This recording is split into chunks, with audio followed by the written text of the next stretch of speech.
Are you bored of doom scrolling, bed rotting, and watching time pass you by? If so, this video is for you because today I'm going to teach you about the importance of hobbies and some hobby ideas that you could use to bring joy to your life.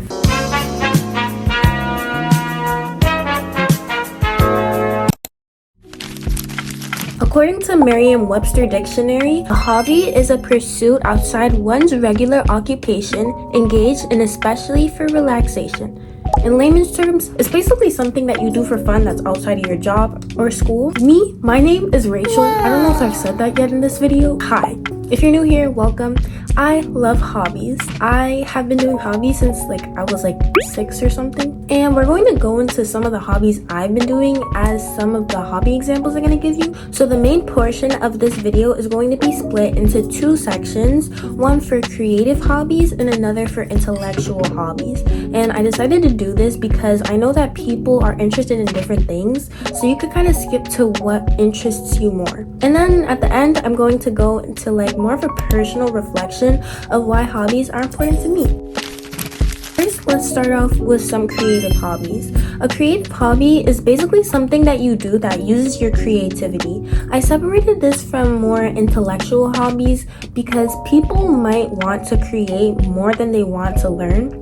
I know that's the case for me sometimes, so yeah. Our first hobby that we have is drawing, painting, coloring, basically anything where you have a pen or pencil or paintbrush on paper. I used to draw a lot when I was younger, more than I do now. I feel like every kid has a point where they're drawing. Not many people kind of continue that on in their later life. Drawing allows you to express yourself in ways that sometimes you can't really do anywhere else.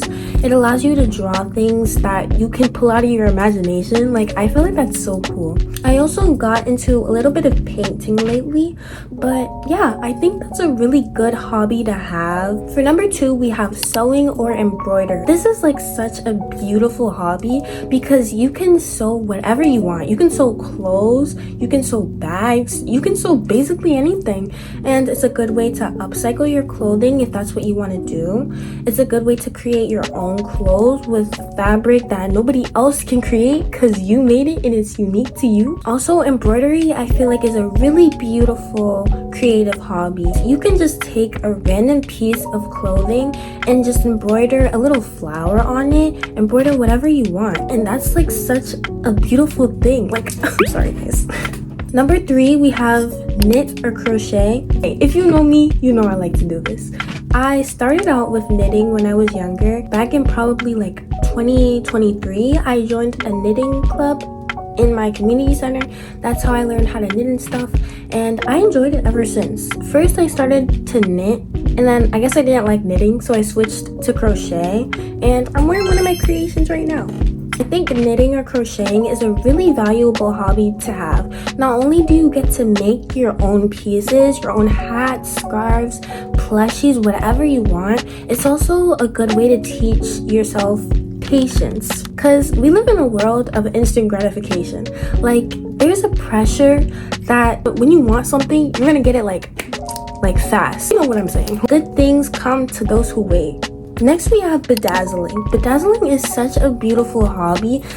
I just see bedazzled flip phones, bedazzled water bottles. You can basically bedazzle anything, and not only do you get the art from doing it, but you also get to look at it and you get to just feel how beautiful it is. I just love that. I never really got into bedazzling that much, but it's a skill that I really admire in people, because you know how small those little diamonds are? You have to put 100 of them on a little bottle or even a Vaseline tub. I see those too. That takes a lot of patience, but the end result is beautiful. Next, we have scrapbooking. Scrapbooking is really beautiful. How many times have I said beautiful in this video? Scrapbooking is basically when you have a book and then you put whatever in there. You can put little stickers, you can put pictures of your day, of your life, of your month. It's a good way to just get all of what happened that month or that year out on paper, and you get to look back at that. It kind of connects into the next one that I'm going to go into, which is journaling or writing. Journaling kind of connects to scrapbooking because you're kind of documenting your life in different ways, and that's really amazing. That's a really good way to be able to look back on your life and see how you've grown, be able to reconnect with memories that you've had in your life. I have a really big experience with journaling. I have been journaling since 2019 when I was around 8. I haven't really been doing it that consistently, but it's been something that's been a big part of my life. I know like when COVID happened, people were isolated from each other, and for me, journaling was a good way to get my feelings out. I think it was a really beautiful way to document my life and even the points that were the hardest in my life. This right here is my entire journal series stacked on top of each other. I have around 10 books now, 10 journals, 9 of them are fully completed. This one was my first one ever. I actually had one before that, but I lost it. I named this series the My Life series, and I just titled them based on the book number. So this one was My Life 1. As we can see here, I have my little picture. Every journal, I put a different picture of myself to show how I've grown and to show how I've grown up. You feel me? I have some very interesting stories in these journals. Next, we have cooking or baking. These are really good skills to have because imagine if you're just hungry, you could just whip out a pan and make something amazing. That is a skill. I'm not gonna lie, I kind of suck at cooking sometimes. There are a lot of recipes online that you can look at to try to see what you want to make, or you could come up with your own recipe. I was talking with my sister the other day and we were talking about how people come up with their own recipes. That's a really good skill. If you could come up with your own recipe, be able to know how much flour to put in the batter, that's a really good skill. And if it makes you happy, even better. Next, we have singing or music. I have a little bit of experience with playing the piano. I used to play the piano along with the ballet. I had a lot of hobbies when I was younger. The piano is a really good hobby to have. It's really nice to be able to read notes and be able to know how to play that on an instrument. You could start to make music and you can even put that out there, even start a music career. Although side note, all of these creative hobbies are things that you should genuinely enjoy. Don't do these things just because you want to make money out of them, because that's not a hobby, that's a job. I know there's a big pressure to get monetization from the things that you do, but just know that there are things that you need to be able to keep to yourself that make you truly happy, and those things you don't have to share with the world. Next, we have jewelry making. Basically making jewelry. Not only do you get the joy from making the jewelry, you also get to wear the jewelry. Going back to earlier when I was talking about crochet, you could also crochet jewelry. Speaking of crochet jewelry, I made these pumpkin earrings. You can't see it that well, so I'm gonna put a picture. I really love them, and not only is this jewelry making, this is also crochet. Also, those earrings are gonna be in a future video for fall, so make sure you guys stay tuned. Next on the list, we have gaming or making games or coding. Now, gaming is something I was also doing when I was younger. I don't do it much anymore, but I used to play Roblox. I feel like Roblox is a game that we all used to play. It was a really fun thing to do, although I kind of overdid it, and I used to be playing Roblox a lot. You should have a very clear balance between how much you're doing your hobby and actually taking care of yourself, getting responsibilities done, because if your hobby is taking out all of your time in the day, that is not really good. Like everything, make sure that what you do it in moderation. Gaming is actually a beneficial hobby, guys. Hear me out.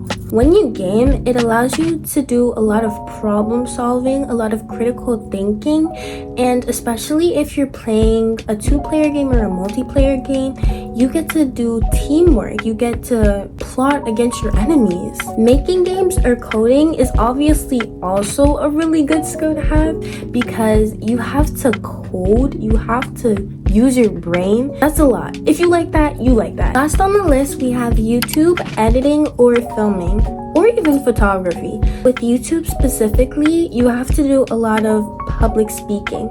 You don't have to do public speaking, but for me personally, as I'm doing right now, I'm public speaking to you guys. This isn't like a rough cut that you're going to be seeing. It is going to be edited, which is also another hobby, but I have to be able to talk to the camera. I have to be comfortable in front of the camera. A lot of the time when you're going into the workforce, or even when you're at school, you have to do a presentation, you have to talk in front of a group of people. So having a skill or a hobby like YouTube or somewhere where you have to talk in front of people, that's a pretty good skill. That's something that can actually help you in the real world. Editing is a really artistic expression. When editing, you're going to be basically editing the pictures, adding your own little spice to your video. It's such a fun thing to do. I really enjoy editing and I really want to get better at it. I want to be able to express myself more through editing.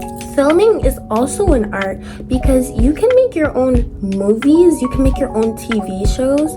These can be things that you genuinely enjoy. Back when I was younger, I had this little iPod Touch. It broke. I used to do little videos and little series that I really enjoyed. The next part is the intellectual hobby section. These are the kind of hobbies that you have to use your brain more. You have to think. And they're really good about getting your critical thinking going, although some creative hobbies do include critical thinking, as we discussed earlier. First, we have reading. I love to read. Speaking of reading, I just finished this book called Ellie Haycock is Totally Normal by Gretchen Scriber. I really enjoyed it. It was such a nice book. It had a lot of emotion, had a lot of character development. I really liked it. If you guys can check it out, I suggest you do. Reading a book gets you into a different dimension, a different world.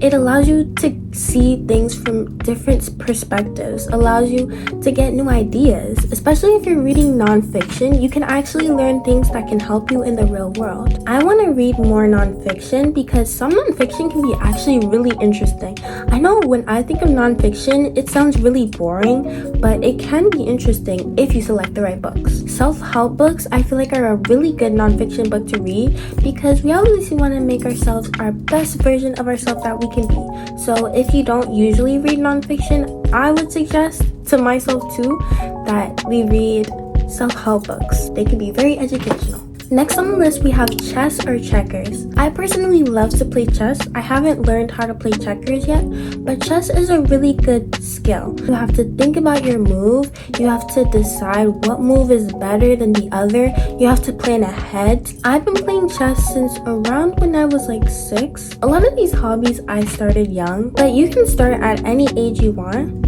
And you also get to meet new people in these hobbies, by the way. You can go to clubs, like I go to a chess club. You could probably find a checkers club or something similar, and you can learn how to play these games and play them with other people. And these people you can build connections with. Next, we have researching interesting topics. Now, if you're interested in something like butterflies, I don't know, I'm interested in butterflies. You can research about these things, learn more about them, and it's a really good way to expand your knowledge on different subjects. Next, we have puzzles. I don't like doing puzzles, I'm not gonna lie. It takes a lot of effort, a lot of patience to put a puzzle together. You have to find each piece that fits together with the other one. I know we already talked about games, but also games like Sudoku, Wordle, these kind of things really itch your brain. They make you work to get to the answer and they make you think. Lastly, for intellectual hobbies, we have math. You might be screaming at me right now. I know math is not something that everybody wants to do, but if you do enjoy doing math, then you can do that as a hobby. I'm not gonna lie, sometimes I actually do enjoy doing my math homework. That's actually pretty good. But if you don't force yourself to do it. It's just if you like doing it, you could do that as your hobby. I put this as a bonus because I kind of forgot to talk about it in the beginning, but we have active hobbies. I'm not going to spend too much time on this, but first on our list we have dance. Now, I used to be a ballerina. I quit because of COVID, but I used to be a ballerina. I enjoyed it. It allows you to move your body, express yourself through movement, and there are many different dances you can do. There's hip hop, there's ballet, line dancing. There's a lot to choose from. Number 2, we have yoga, and this is a good way to calm down or to kind of stretch your body. Especially if you're kind of stiff like me, you should stretch. I should stretch. We should stretch. Pilates is another hobby that is also good for building muscle and moving your body in general. Next, we have sports. Again, there's a lot from this list to choose from. You can choose tennis, which I like to play tennis. I'm not a professional tennis player, but I do like to play. Basketball, volleyball, soccer. These can be team sports. You can find other people or find clubs that you want to join who also play this sport. Lastly, we have boxing. I know boxing is a sport, but for some reason I put this in a different category. But yeah, boxing is good too. So, why do you need hobbies? In my opinion, you need hobbies because they allow you to express yourself. They allow you to do things that make you happy. They allow you to learn new things and meet people who also like the same things as you. Lastly, for me, hobbies bring my life joy and meaning, and they make me happy. This was a really happy topic for me to talk about because hobbies have been a really big part of my life.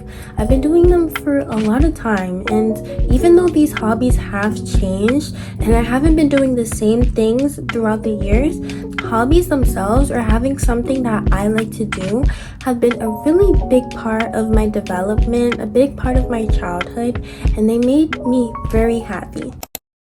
I hope you guys enjoyed this video. I hope you guys learned something new today. Remember that you're amazing and awesome, and you deserve to do what makes you genuinely excited and what makes you feel like the best version of yourself. Love you. Bye.